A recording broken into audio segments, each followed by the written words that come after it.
जैसे देश भर में कोरोना के केसेस बढ़ रहे हैं, देश के कोने कोने में हर राज्य में ऑक्सीजन की डिमांड बढ़ रही है, दवाइयों की डिमांड बढ़ रही है, वैक्सीन की डिमांड बढ़ रही है और जगह जगह इनकी कमी महसूस हो रही है। पिछले कुछ दिनों से दिल्ली में भी ऑक्सीजन की काफ़ी ज़्यादा अफरा तफरी मची हुई है। कभी इस हॉस्पिटल में ऑक्सीजन की कमी हो गई, कभी उस हॉस्पिटल में ऑक्सीजन की कमी हो गई, इस हॉस्पिटल में 2 घंटे की ऑक्सीजन बच गई। मैंने खुद रात रात भर अस्पतालों में ऑक्सीजन का इंतजाम कराने में गुजारी है कि कहीं किसी अस्पताल में ऑक्सीजन की कमी से कहीं मौत नहीं हो जानी चाहिए।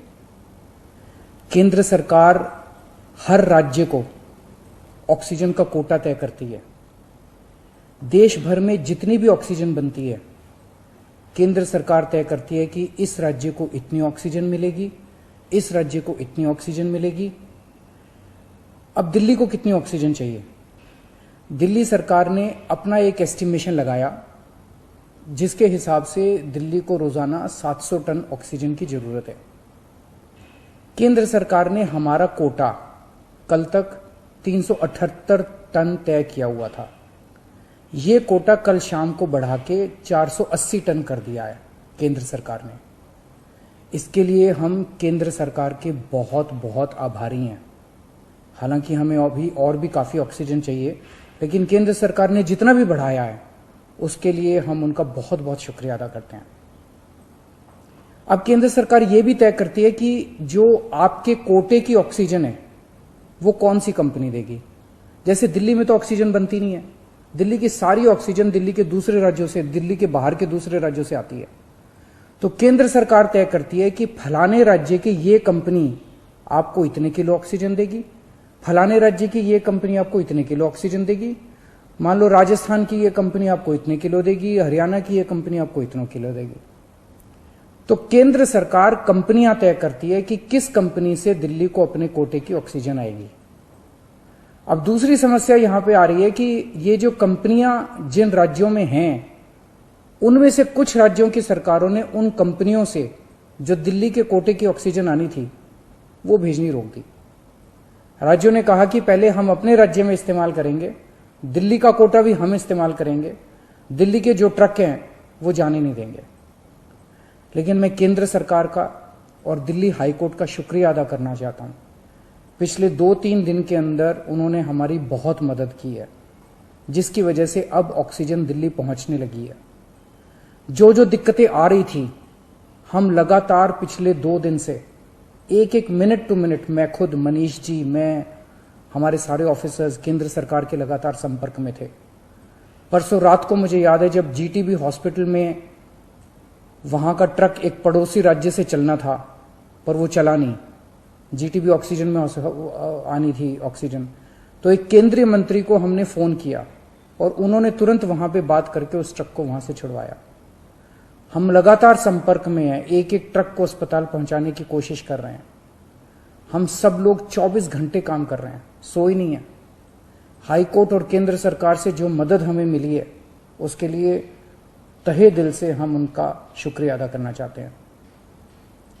जो कोटा हमारा बढ़ाया गया है अभी ऑक्सीजन का, उसमें उड़ीसा से काफी ऑक्सीजन आनी है, तो बढ़े हुए कोटे की ऑक्सीजन को भी दिल्ली पहुंचने में कुछ दिन लग जाएंगे। हम कोशिश कर रहे हैं कि अगर हो सके तो हवाई जहाज के जरिए उड़ीसा के से ऑक्सीजन लाई जा सके। जब हमने लॉकडाउन लगाया था, मैंने आपको बोला था कि ये 6 दिन का जो लॉकडाउन है, ये 6 दिन हम आराम नहीं करने वाले, हम 24 घंटे काम करेंगे। इन 6 दिनों को हम इस्तेमाल करेंगे दिल्ली के हेल्थ इंफ्रास्ट्रक्चर को और सुदृढ़ करने के लिए। इन 6 दिनों में दिल्ली में जो ऑक्सीजन की कमी है उसको ठीक करने के लिए, दिल्ली में जो बेड की कमी है उसको ठीक करने के लिए, और हम 24 घंटे लगे हुए हैं दिल्ली के हेल्थ इंफ्रास्ट्रक्चर को और इंप्रूव करने के लिए। इस लॉकडाउन के 6 दिन जो हमें मिले हैं, इन 6 दिनों में हम पूरी कोशिश कर रहे हैं। एक और बात, ये बहुत बड़ी आपदा है।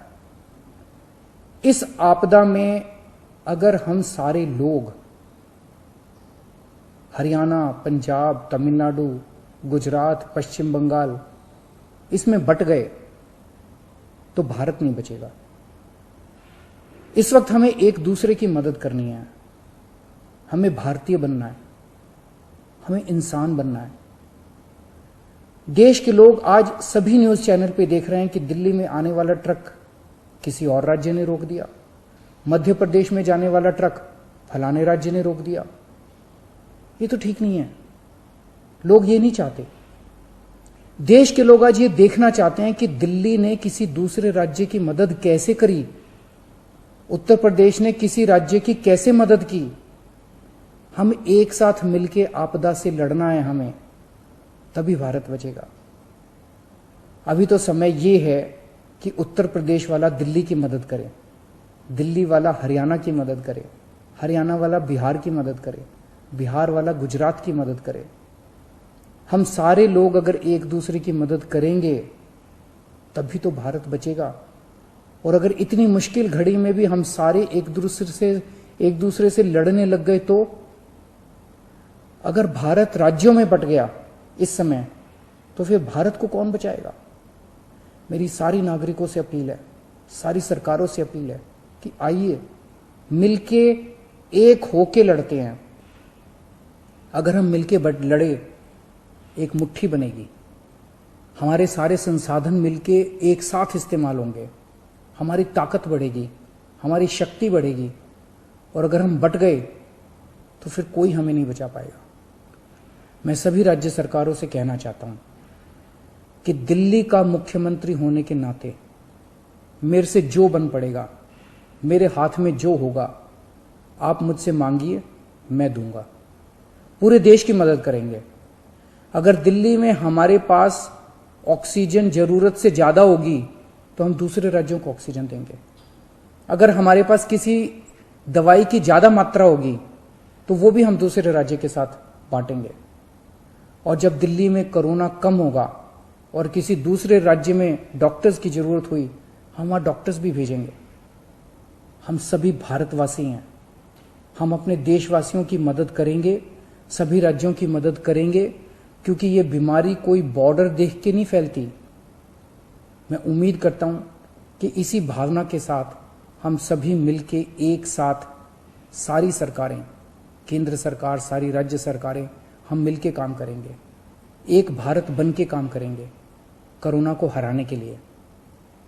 हमें पूरी दुनिया के सामने दिखा देना है कि विश्व में सबसे ज्यादा कोविड केसेस भारत में होने के बावजूद कैसे भारत के लोगों ने, यहां की सरकारों ने मिलके कैसे इस आपदा से लड़ाई की, कैसे हमने सारा प्रबंधन किया।